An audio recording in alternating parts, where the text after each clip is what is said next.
Hello दोस्तों, स्वागत करता हूँ आप सभी का मैं अपने इस यूट्यूब चैनल में। आज हम जो डिस्कस करने जा रहे हैं वो टॉप 5 इम्पॉर्टेंट ग्रामर रूल्स हैं। और इसके बाद अगर आप ये वीडियो पूरा देख लेते हैं तो आप इसके बाद काफ़ी अच्छा कर पाएंगे। और तो ये रूल्स जो मैं आपके सामने लाया हूँ, इसे ध्यान से देखिए और समझिए। तो पहला रूल हमारे पास है कि आर्टिकल से रिलेटेड। पहला रूल हमारा आर्टिकल से रिलेटेड है। आर्टिकल्स 3 होते हैं, ए, एन और द। ठीक है। आर्टिकल्स 2 टाइप के होते हैं, एक होता है इंडेफिनिट और एक होता है डेफिनिट। डेफिनेट आर्टिकल वह होता है, इनडेफिनेट आर्टिकल वह होता है द को बोलते हैं डेफिनेट आर्टिकल, जो कि अगर कोई नाउन है उसके पीछे उसकी पर्टिकुलर उसकी खासियत को बताए, उसको स्पेसिफाई करें, तो हम यूज़ करते हैं द आर्टिकल। इनडेफिनेट आर्टिकल क्या होता है? इनडेफिनेट आर्टिकल आपके पास होता है ए और एन। जो एन है वो हमारा वावल्स के साथ लगता है। वावल्स यहाँ देखिए, ए और एन वावल्स के साथ लगता है। वावल्स होते हैं ए, ई, आई, ओ, यू, और बाकी सब इसे छोड़ के जो अल्फ़ाबेट्स में होते हैं उन्हें हम कॉन्सोनेंट कहते हैं, कॉन्सोनेंट। तो उसके साथ ए लगता है। और एक हम जो है आ को या ए को हम लोग इन जनरल भी यूज़ करते हैं। किस चीज़ के बारे में हमें जनरल ही यूज़ करना हो तो उसे भी करते हैं। जैसे कि मैं कहूँ दिस इज़ अ बुक। अगर मैं कहूँ दिस इज़ अ बुक, एक बार तो मैं ऐसे मिटा दूँ।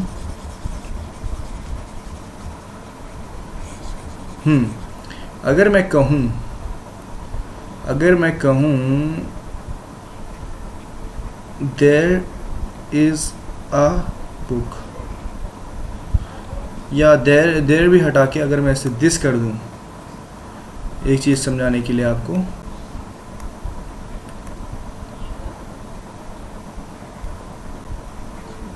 अगर मैं इसे हटा के यहाँ पे लिख दूं this is a book. Now अब देखो, और एक और मैं लिख दूं यहाँ पे दिस इज़ द बुक। बस ये एग्जाम्पल से आपका आर्टिकल का बेस मौजूद हो जाएगा। देखिए, दिस इज़ अ बुक, यहाँ पे अब बुक, कोई भी जनरल बुक के बारे में बात कर सकता हूँ यहाँ पे मैं, तो उसके लिए मैं यूज़ कर रहा हूँ दिस इज़ अ बुक। अगर मैं कहूँ कि यही वो बुक है तो I will say this is the book. So एक बारी जब मैं उसे इन जनरल यूज़ कर रहा हूँ तो मैं उसे बुक ए का यूज़ कर रहा हूँ, जो कि इनडेफिनेट आर्टिकल है। और जहाँ मैं उसकी डेफिनेटनेस को दिखा रहा हूँ कि यही वो बुक है, क्योंकि वो एक ही बुक है, ओनली वन के बारे में जब कर रहा हूँ बात, तो वहाँ पे मैं दा लगा रहा हूँ। काफ़ी इंपॉर्टेंट है, इसे ध्यान समझो। अब आते हैं हम अपने पहले रूल में। अब मैं जो साइड बाय साइड इन्फॉर्मेशन दे रहा हूँ इसे ज़रूर लिखते रहिए। रूल कम है बट जो साइड की इन्फॉर्मेशन है वो ज़्यादा है। ठीक है। तो पहला इनडेफिनेट आर्टिकल कहता है हमारा, इनडेफिनेट आर्टिकल से मेरा मतलब है ए या अ। जो इनडेफिनेट आर्टिकल ए है वो आपका अगर हाफ के साथ यूज़ किया जाए, और हाफ से पहले अगर आपका कोई होल नंबर हो, होल नंबर बोलने का मतलब 1 या 2 या 3, तो हाफ के पहले जो लगेगा वो हमेशा इनडेफिनेट आर्टिकल ए लगेगा। पहले एग्जाम्पल देखो, I stayed in Madras for 1, whole number आ गया आपका, देखिए, एंड आ हाफ, तो हाफ के पीछे आपका आर्टिकल लग गया है, इनडेफिनेट आर्टिकल ए लग गया। So I stayed in Madras for 1.5 years, so ये राइट हो गया। दूसरा एग्जाम्पल देखो, he spent 1.5 rupees, again half से पहले ए लग गया। अगर यहाँ पे ही स्पेंट 2 कहता तो 2 भी होल नंबर है, एंड ½ rupee। ठीक है। तो ये बात आपको पता होनी चाहिए कि कभी भी अगर होल नंबर आ जाए तो उसके बाद जो हाफ होगा उसके पहले इनडेफिनेट आर्टिकल ए लगेगा। ओके, मूव करते हैं। अब इसे समझो। मील्स जैसे कि ब्रेकफास्ट, लंच, डिनर, और कोई भी जो आप इन तीनों की मैं अगर बात कहूँ, इन तीनों की, ये तीन क्योंकि पूछे जाते हैं, ब्रेकफास्ट, लंच और डिनर हो, इनसे पहले कभी भी आर्टिकल नहीं लगेगा। ठीक है। जैसे एग्जाम्पल में देखो, आई हैव ब्रेकफास्ट, यहाँ पे कभी कभार क्या होगा, एग्जामिनर यहाँ पे ए डाल देगा, तो लिखेगा आई हैव अ ब्रेकफास्ट, सो जो कि बिल्कुल गलत हो जाएगा। ब्रेकफास्ट, लंच और डिनर के साथ कभी भी आपका आर्टिकल नहीं लगता, कोई सा भी आर्टिकल नहीं लगता है। सो ये एग्जाम्पल राइट है, I have breakfast at 8 o'clock in the morning. एक और बात समझिए यहाँ पे, अगर मैं कहूँ आई हैड अ लंच, ये भी गलत हो गया ना, क्योंकि यहाँ पे भी ए लगा दिया मैंने। तो यहाँ हम सिंपल कहेंगे आई हैड लंच, ठीक है।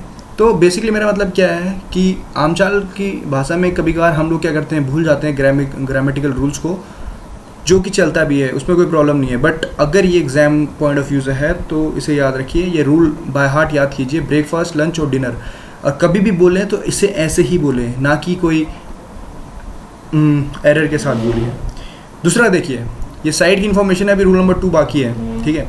दूसरा देखिए, the poor, the young are and the old are, ये सब एक क्लास को रिप्रेजेंट करता है, ठीक है। यहाँ पे लिखा है the rich are responsible for the lowness is the country, ठीक है। तो यहाँ पे जो आर है, देख रहे हो, जब इसके पीछे लग जाता है तो ये एक पूरा ऑल टुगेदर क्लास को बताता है।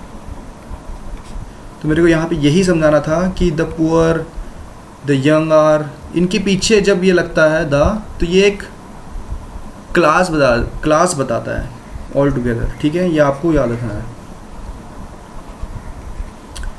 फिर एग्जाम्पल देखिए, after type of, kind of, अगर ये कहीं मिल जाए आपको, sort of, post of, title of, rank of, article, इनके पीछे कभी आर्टिकल यूज़ नहीं होता है। जैसे कि ये देखो, he was promoted to the rank of general manager, ये बिल्कुल राइट है। एरर कैसा आएगा आपका, मैं बताता हूँ आपको। एरर ये आएगा कि rank to the rank of general, यहाँ पे आपको आर्टिकल दे देगा to the rank of a a लगा देगा, जो कि बिल्कुल गलत हो जाएगा, ठीक है। Okay, he was promoted to the rank of general manager, यहाँ पे कोई ए नहीं लगेगा, कोई आर्टिकल यूज़ नहीं होगा। ओके, एक चीज़ और, हम लोग कुछ अगर म्यूज़िक को प्ले करते हैं उसके साथ हमेशा आर्टिकल दा लगता है। जैसे मैं कह हूँ यू प्ले द गिटार,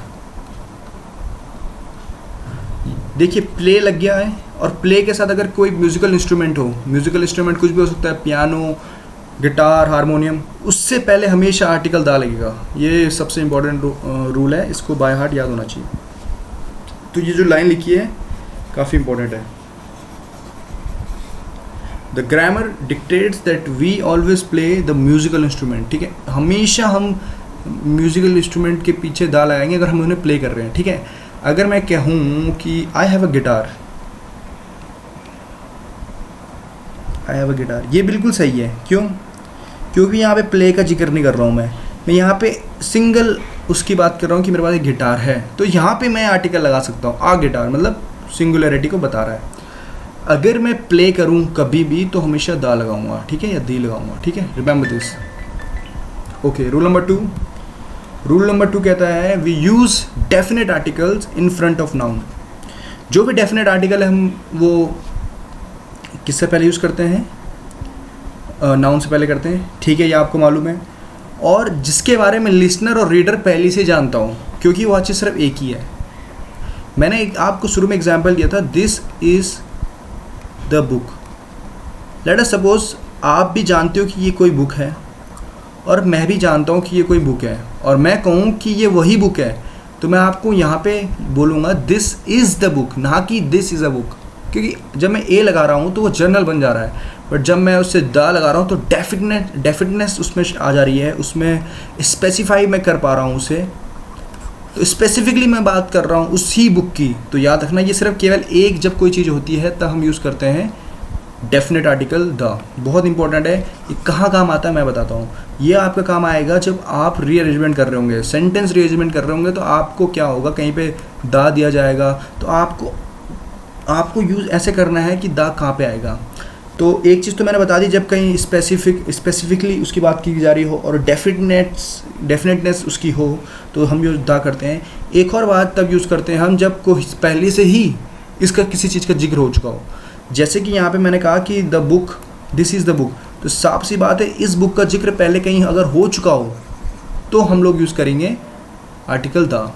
ये काफ़ी इंपॉर्टेंट है किस में, जब आप यूज़ करेंगे आपका सेंटेंस रीअरेंजमेंट, तो बाय हार्ट आपको याद होना चाहिए ये चीज़। देखो, the definite article the should be use with a comparative adjective if the phrase of the two is use. अगर कहीं कोई फ्रेज आ जाए है जैसे कि ऑफ द टू, देखिए यहाँ देखो, this is the better of the two books, of the two phrase आ गया है और यहाँ पे बेटर आ गया। तो जो कंपेरेटिव डिग्री में हम यूज़ कर रहे हैं, बेटर से पहले हम लोग ऐसे भी, अगर आपको एग्जामिनर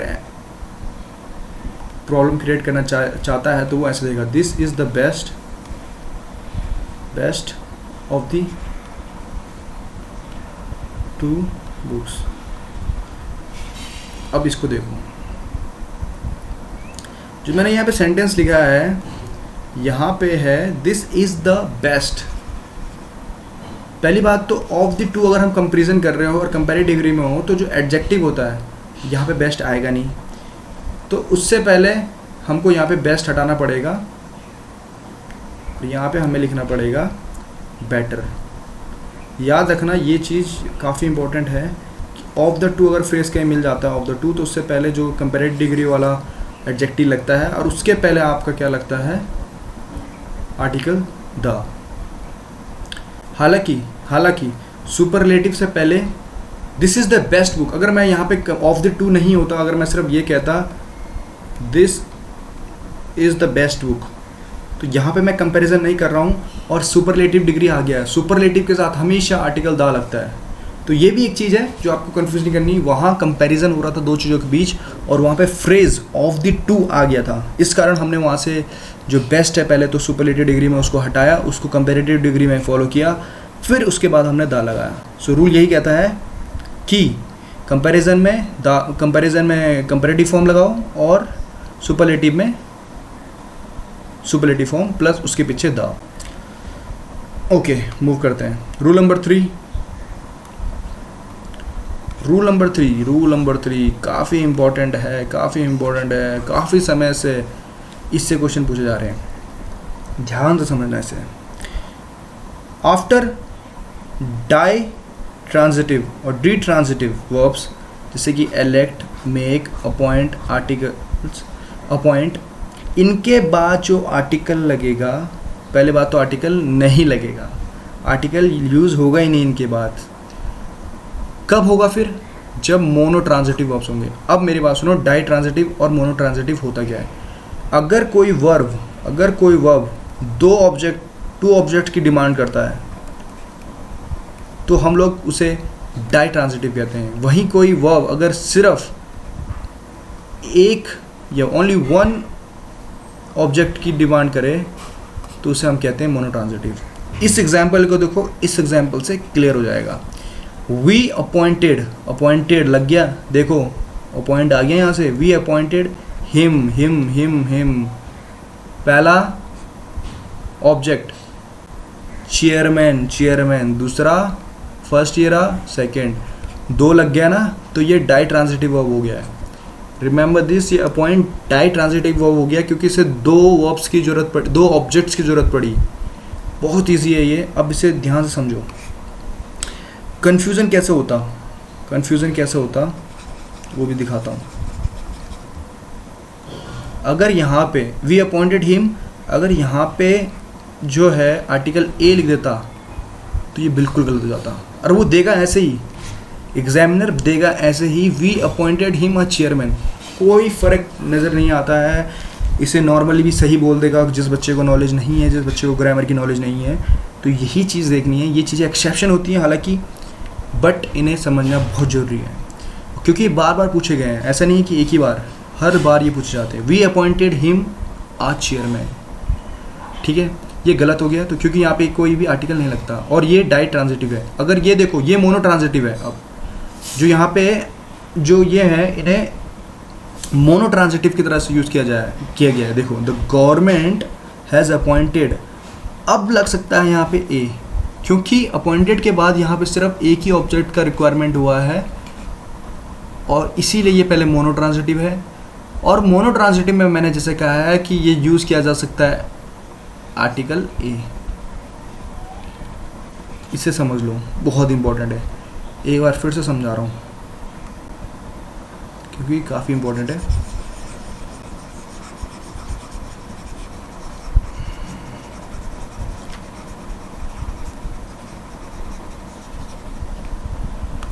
अब जैसे कि ये है, ओके सबसे पहले डाई ट्रांजिटिव वर्ब कौन कौन से आपका, एलेक्ट, मेक, अपॉइंट, ये 3 तो आपको याद रखने हैं, ये भी होते हैं। अब डाई ट्रांजिटिव वर्ब वो होते हैं जिन पे 2 ऑब्जेक्ट की जरूरत होती है। जैसे पहला एग्जांपल मैंने यहाँ पे लिया था, वी अपॉइंटेड हिम चेयरमैन, ये बिल्कुल सही है। एग्जामिनर क्या करेगा, यहाँ पे हिम के बाद ए लगा देगा, जो कि बाय रूल गलत हो जाएगा। अब जैसे कि मैं पहले बता दूं डाई ट्रांजिटिव होता क्या है, अपॉइंट आ गया, अपॉइंट के बाद पहला ऑब्जेक्ट हिम, दूसरा ऑब्जेक्ट चेयरमैन, तो ये डाई ट्रांजिटिव हो गया। तब यहाँ पे आर्टिकल यूज नहीं होगा। अगर वही वर्ब अपॉइंटेड के बाद सिर्फ एक ही ऑब्जेक्ट यूज किया जाए, जो इसको क्या बना देगा, जो इसको बना देगा मोनोट्रांजिटिव। क्या बना देगा, मोनोट्रांजिटिव। जब मोनोट्रांजिटिव बन जाएगा तो उसके बाद ए लग सकता है। सो ये बिल्कुल राइट है। थोड़ा सा डिफरेंस है, उसको समझना है।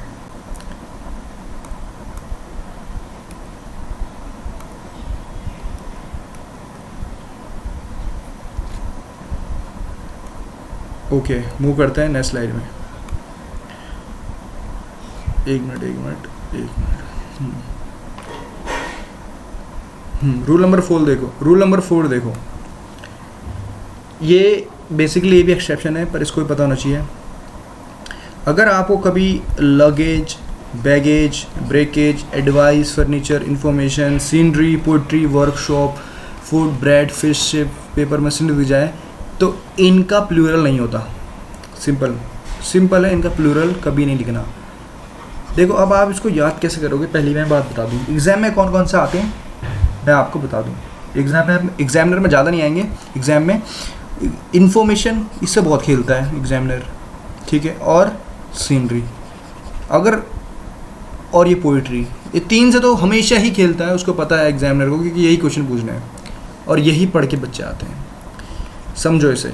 I know that he has many information, गलत, कोई प्लूरल नहीं होता। अगर जिसने रूल नहीं पढ़ा वो कर भी देगा टिक 2 मिनट के लिए। इसका राइट ये होगा, ही हैज़ मच इन्फॉर्मेशन, कोई प्लूरल फॉर्म नहीं होता। अब पीस ऑफ इंफॉर्मेशन भी आप कह सकते हैं, पीस ऑफ, ऐसे भी इसको कह सकते हैं, ये भी बिल्कुल ठीक है। मूव करते हैं नेक्स्ट। इनको बाय हार्ट याद कर लीजिए। रूल नंबर 5 और आखिरी रूल आज का, रूल नंबर 5 देखो, और ये बाय हार्ट कॉपी में याद कर लो या किसी पेज में चिपका दो जहाँ आप उसे, आपकी नज़र पड़ती रहे। The words like news, maths, ethics, politics, phonetics, economics, statics, measles, mumps, rickets, mumps बीमार वो होता है, एक डिजीज़ है, बिलियर्ड्स, इनिंग्स। ये इनिंग्स याद रखना, कभी भी इनिंग नहीं होता। पहली बात,